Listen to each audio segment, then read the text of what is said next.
Mística, filosofia indiana, por quê? Tá.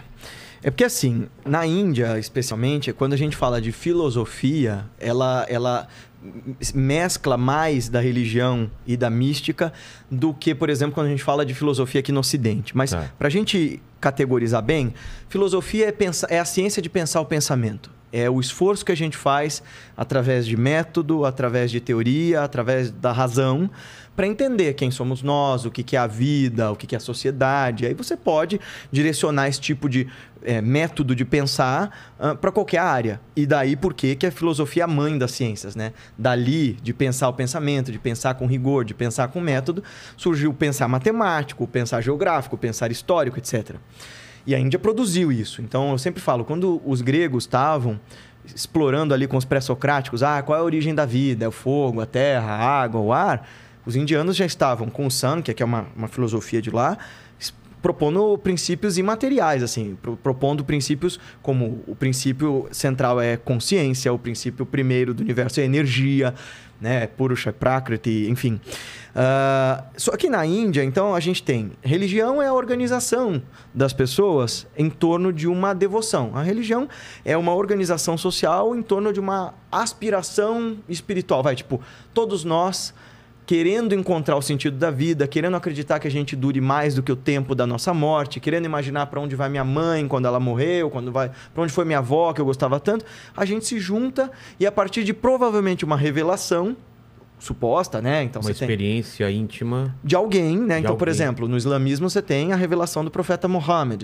No cristianismo você tem o advento de Jesus. Então, a religião se funda a partir de algum iluminado, de algum mestre, de algum cara que diz, eu sei as respostas para essas perguntas aí que vocês têm.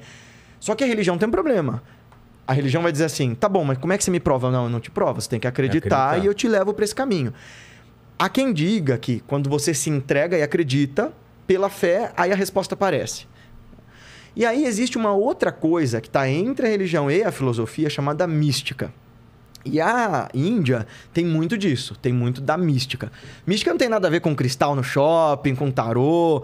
A palavra mística foi tão zoada assim, porque mística vem do grego, né, de mistis, mistério, é aquilo que você vê de olhos fechados, é aquilo que foge à razão óbvia.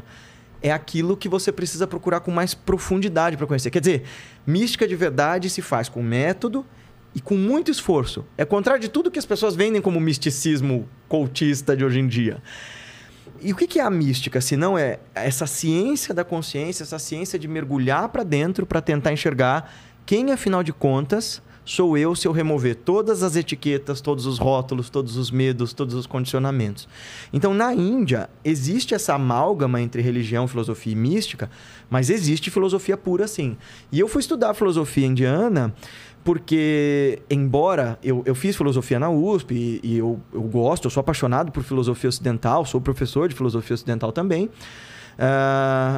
mas eu acho que assim, a filosofia ocidental responde muito bem questões concernentes à política, à sociedade, né? Como que a gente se relaciona. Só que essas questões mais profundas em relação à consciência, a quem sou eu, nossa, a Índia está há 3.000 anos fazendo isso antes de nós. Então, nós temos uma palavra para consciência. Consciência. Em sânscrito, você tem 10, pelo menos. Para definir diferentes tipos, graus, modos da consciência, da mente, o que é mente, o que é consciência. Eles sabiam isso, nós estamos falando de pelo menos 3.000 anos, sendo pouco generoso.